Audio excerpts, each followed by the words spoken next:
Someone has to save us all from World War III.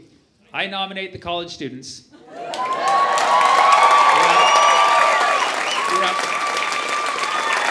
Yeah. I was having a conversation with an old classmate from high school because I forgot to make myself not searchable on Facebook. And he was like, Sammy, what do you think about these college protesters? I said, I think they're doing the right thing. They're standing up against genocide. They're standing up against war. Sure, there might be an occasional straggler who's not related to the movement. And just like usual, the media will hyper-focus on them. But the overwhelming, vast majority of these students, they are using their First Amendment right to protest for a good cause.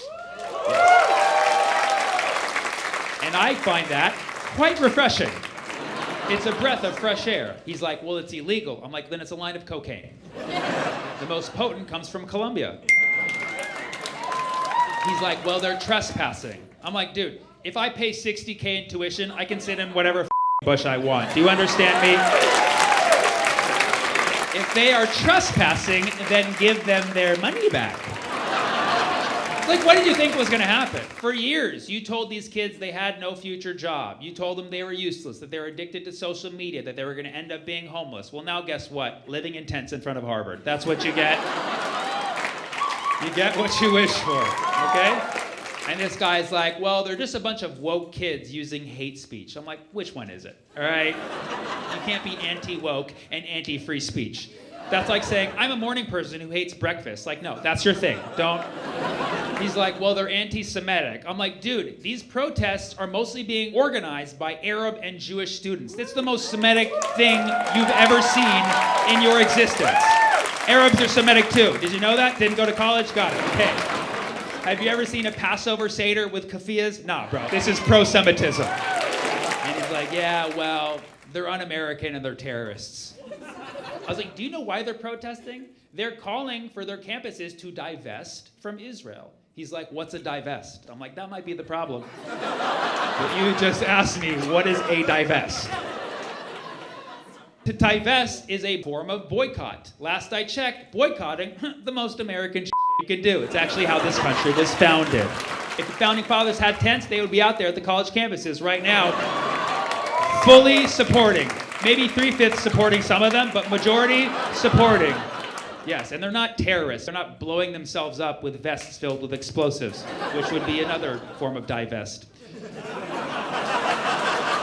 This is America, and these institutions, whether public or private, do have the right to support Israel. But then why are they going to be mad when other people are trying to settle on their land? Are you against settling or are you for it, colleges? Make up your mind.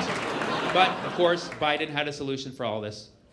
Biden was like, we need to calm these protests down. I'm going to ban TikTok. Like, wow, you just sparked the whole revolution. Good job, Joe. And then the colleges are like, all right, guys, if you're not going to behave, fine. All your classes will be on Zoom. And they're like, yeah, dude, we won! Yeah, they say the revolution will not be televised, but it will be on Zoom, apparently. Little Gazas are disgusting cesspools of anti-Semitic hate, full of pro-Hamas sympathizers, fanatics, and freaks. Hell no, to the no, no, no, hell to the no. College students are out there protesting. The government and media are talking so much smack about the college protesters. Calling the encampments Little Gazas. Little Gazas. Which is like a great restaurant name, for sure. That's, I'm definitely going to open up a Little Gaza. People are straight up calling them Hamas. It's like, bro, did you know in 1968, Columbia University students took one of their deans hostage? That's a Hamas right there, right? These kids are doing light work, bro. And they're saying things like, oh, they're making students unsafe. Like, yeah, from the police that you called on them. You're worried about child safety and then you call out the police to beat the your students? Yeah, your priorities are really in order. Just recently, the UCLA encampment was attacked. A mob of counter-protesters came in the middle of the night. They launched firecrackers, and they just started pulling down the barrier of the encampment, just started pulling kids out and literally assaulting them. To me, it was like, once this video circulates, it's going to be very, very clear. These kids are very peaceful, and they're literally getting attacked by outsiders. But there's people actually defending those aggressors. saying, no, they're defending themselves because these students are occupying the campus. And I'm like, so you're saying that they have the right to resist? Congratulations, you are Hamas. Welcome to Little Gaza. Come for the joke, stay for the flatbread. I will support. Oh, hey, come to the student campus, please. I love that. It's so sweet. And it shows, can you raise it one more time? Everybody look at this. It shows not only the urgency of me needing to come there, but also the urgency of these kids needing to, like, more grammar classes, you know? Because it just shows, man, they need us. They need us right now. Amazing, thank you so much. Very sweet. The free speech censorship on Palestine is ridiculous, bro. You can't even say from the river to the sea. What if you're giving directions to someone on a boat?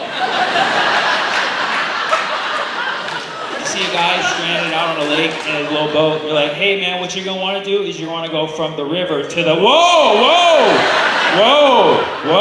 don't say that. It's like, what? I was just gonna say from the river to the sea, his boat will be free. That's all I was gonna say.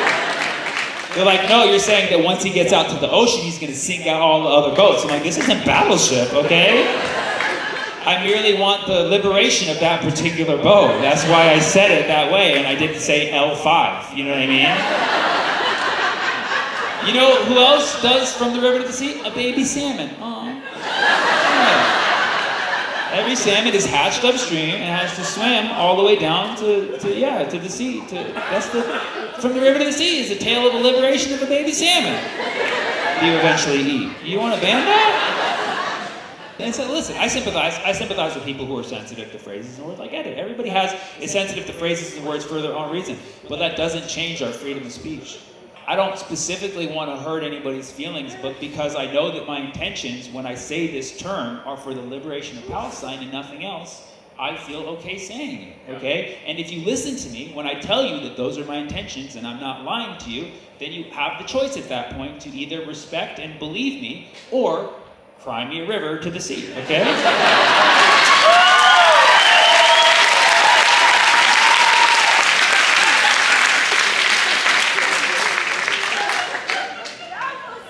You're doing so good. You're doing so good.